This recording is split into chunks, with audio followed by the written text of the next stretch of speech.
I'm shooting a really quick video here because I just spent hours on this thing trying to track down this random problem, and I got it, and it's really simple, but it was hard to figure out. So I'm going to show you what I had going on this, because this probably isn't going to be the only one. This happens to be a 2011 Yukon Denali with the 6.2, and the problem I was having, the only code I was getting was a P0300, a random cylinder misfire, and it idled great.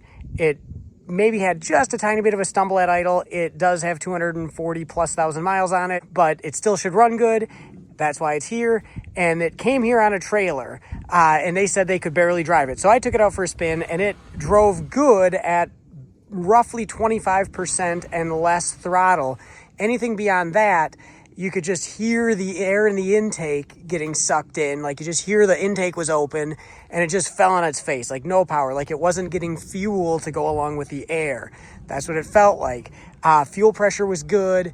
Everything looked good. And so I beat my head against the wall for hours, and eventually I had the thing running poorly and was able to diagnose that. And it didn't come in like this. I didn't see this until I was a ways into it, but it wasn't firing on any of the passenger bank cylinders, and it was spark I wasn't getting. And so I know I've heard before about some grounding issues potentially on either side. And so I had already tested that, and everything tested good, but it turned out to be a questionable ground. It was a good enough ground that it mostly functioned, but apparently under high load is when it would mostly act up. It did not feel like a misfire at all. I was getting that P300 code, but there's a black wire in the harness on this side, and there's a black wire in the harness on this side. And those harnesses are for the injectors as well as the coil packs. And once I knew that it was this side that was acting up, I soldered a wire onto that black wire. I didn't cut it or anything. You probably could, 10 different methods to accomplish the same thing. I soldered a wire on this wire right here. And then when I got it to start acting up at idle, after a while, after it was really warm, I would occasionally get this misfire condition where it was not firing on any of the passenger side bank. So when I caught it in that state, I grounded that wire, and problem went away.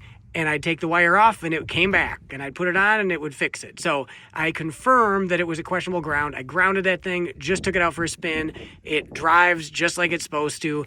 And I also then added a wire, did the same thing, soldered a wire onto the black wire in that harness there, ran that over, grounded it right there on the alternator bracket. On this side, I could have taken off the grounding stud, if we can get a shot of it here. I could have taken the grounding stud off. I actually just added another nut and another ring lug on top of what was already there. But that is what I did, and that is what fixed this. So, moral of the story, the symptoms I was getting was no power past roughly 25% throttle position and a P300 code. Not a lot to go off of, and I narrowed it down to that. I would probably recommend checking or jumping both those ground wires on both sides if you run into a similar situation. And that's why I did both. I wasn't having a problem on the driver's side, but I for sure won't since I added that. And I don't know what else runs off that ground circuit, maybe nothing. But if there's something else in that circuit that also is getting a poor ground, because I just tapped into that wire and created an additional ground, now everything else in that circuit has that additional ground and should be good to go. So, sorry for the long rambly video. Hope this saves you hours that I spent on this one.